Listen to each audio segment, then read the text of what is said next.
firm foundation, ye saints of the Lord, is laid for your faith in this excellent word. What more can he say than to you he has said? To you who for refuge to Jesus has fled.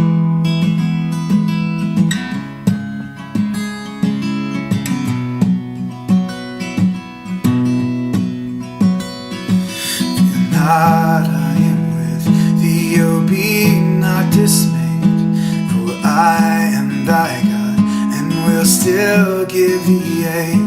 I'll strengthen thee, help thee, and cause thee to stand, upheld by my righteous omnipotent hand.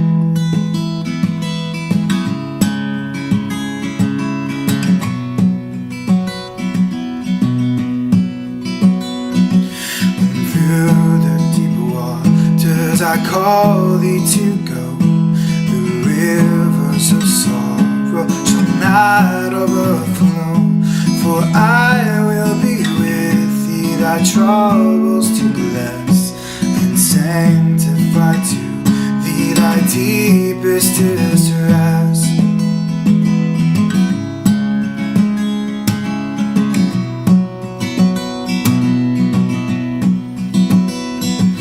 Soul that on Jesus has leaned for repose, I will not desert to thy foes. That soul, though all hell should endeavor to shake, I'll never, no, never forsake.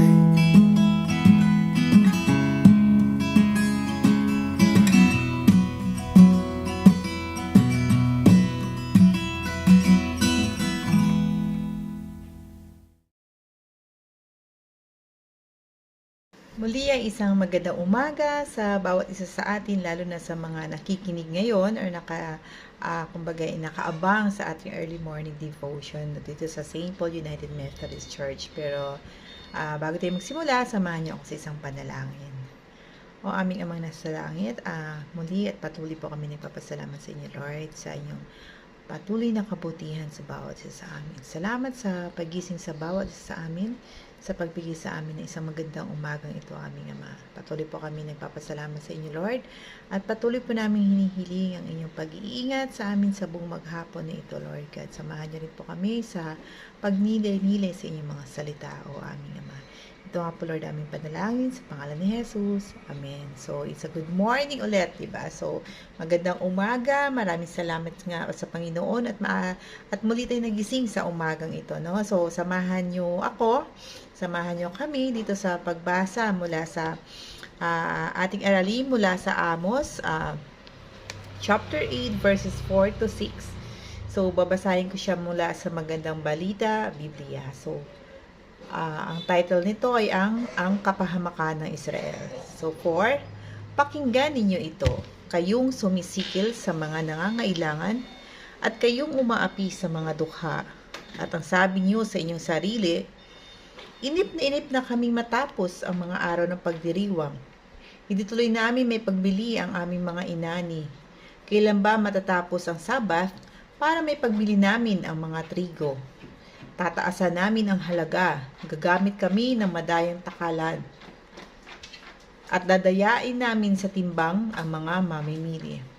Bibilhin namin upang maging alipin ang mga mahihirap sa halagang 1 pilak, at ang mga nangangailangan ay sa halagang katumbas ng 1 pares na sandalyas, at ipagbibili namin ang ipa ng trigo. So, ayun sa ating binasa, no, parang meron akong summary na gustong i-share, kumbaga. So, parang bullet points. Sa una, nandoon yung pagsasamantala sa nangangailangan, sa mga mahihirap.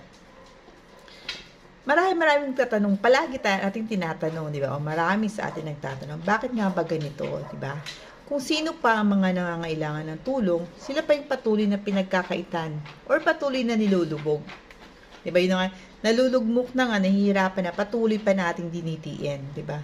Sinasamantala ang mga kahinaan nila upang magawa ang nais ng mga ibang nakakataas sa kanila. Yun nga, so nandoon din yung rampant or yung talamak na society discrimination, 'di ba? Sabi nga parang walang space, kumbaga walang puwang ang mga mahihirap sa isang komunidad, 'di ba? Mas lagi ang napagbibigyan, napagtutuunan ng pansin ay mas nakakaangat, ika nga, 'di ba, yung mga mayayaman, yung mga ganon. Kasama rin dito yung dishonest na gawain, 'di ba? Anong sabi dito? Nagkakaroon ng cheating, 'di ba? Doon sa mga timbangan nila, gusto nila shortening the measure and inflating prices to maximize the profit. In short, puro panlalamang sa kapwa ang nais niyang gawin, 'di ba? So, first hand ko itong na-experience actually eh. So, bumili ako sa palengke, 'di ba? Bumili ako ng kalahating kilo ng pork kasi parang pangsahog lang sa gulay sana.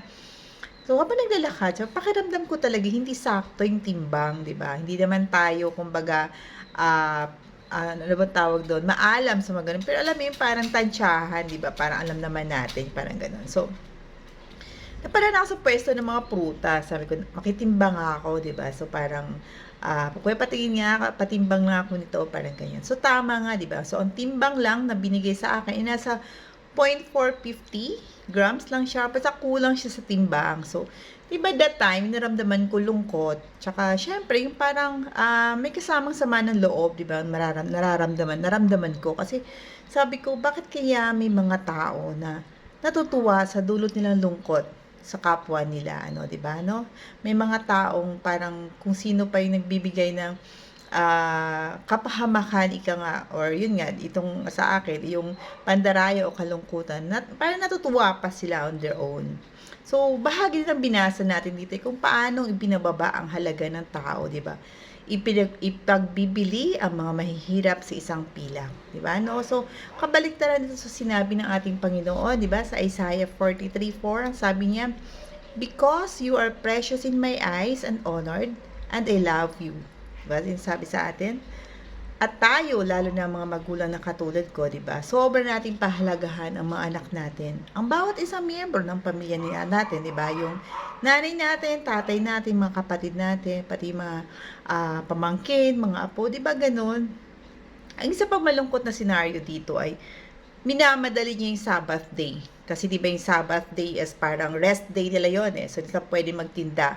So, kasi ang gusto nila, makapanumbalik na sila or may pagpatuloy na nila yung kanilang mga pagtitinda at yun na nga, sa maling paraan, di ba? Pero mga kapatid, sa kabuuan, kumbaga, sa bandang huli, ang nais lamang ng binasa natin or ang hatid itong paalala sa atin ng ating Panginoon, hindi masama ang maging negosyante o magnegosyo or naisin natin kumita or yumaman, di ba nga? Sino ba nga ba ang ayaw ng masaganang buhay? Di ba mas masarap na sa araw-araw wala kang iniisip na katulad na saan kukuha ng pambili ng ganito, ng ganyan, di ba? Gastusin sa ganito. Ngunit ang taimtim na paalala lamang sa atin ay naway wala tayong maapakan or maagrabyado sa biyahe natin ito patungo sa ating pag-unlad. Mas masarap yun di ba? No? Parang pag na-achieve mo yung success sa ano mang ginagawa mo, yung triumph, ika nga is wala kang nagrabyadong tao, wala kang nasaktan, wala kang pinaiyak, wala kang nadihado, di ba? Kasi ang sabi nga, di ba, ang nagmamataas ay ibababa at ang nagpapakumbaba ay itataas. Kasi lahat, mga kapatid, ay may katapat na parusa mula sa bunga ng mga kasakiman at kawalan ng katarungan. So, ay nawa, sa pagnanais natin na umunlad, naisin natin, kumbaga kasabay ng pag-unlad natin, ay naisin natin na maging daan tayo upang makatulong sa ating kapwa, hindi upang makapagbigay ng perwisyo sa kanila or sama ng loob. So, ito lang mga kapatid, to God all be the glory. Amen. Bago tayo magwakas, samahan niyo ako sa ating huling panalangin. O aming Ama, lubos po kami nagpapasalamat sa inyo, Lord, sa muli ay sa patuloy o aming Ama na pagpapadama ng iyong pag-ibig sa amin, Lord God. Nagpapasalamat po kami sa inyo, Lord, na sa kabila ng mga pinagdadaanan naming pagsubok sa araw-araw, sa kung mga paghihirap, Lord God, or sa minsan ay nakakaranas kami ng hindi pantay na pagtrato, o aming Ama, pagkakataon na pakaramdam namin na kami ay naagrabyado, Lord. nandyan po kayo. Patuloy niyo pong inaangat ang aming mga sarili, Lord. Patuloy niyo yung pinapadama ang pag-ibig niyo sa amin. Kaya walang humpay po kami nagpapasalamat sa inyo, Lord, at nagpupuri sa inyo, aming Ama. Patuloy po namin panalangin ang bawat isa sa amin, Lord. Patuloy niyo kami bigyan ng kalakasan, ng biyaya, at ng pag-asa, o aming Ama. Alam po namin, Lord, na ang lahat ng ito, lahat ng biyayang ito ay nagmumula sa inyo. At patuloy po namin hiling panalangin sa inyo ang kagalingan, Lord, ng mga may sakit. Pagkaloob niyo po sa kanila, o aming Ama, ang inyong kagalingan na tanging nagmumula sa inyo, Lord God. Muli po, aming Ama, Lord, ay binabalik namin sa inyo, aming Ama, lahat ng papuri, lahat ng pasasalamat, Lord God. Ito nga po aming panalangin at hiling sa pangalan ni Jesus. Amen.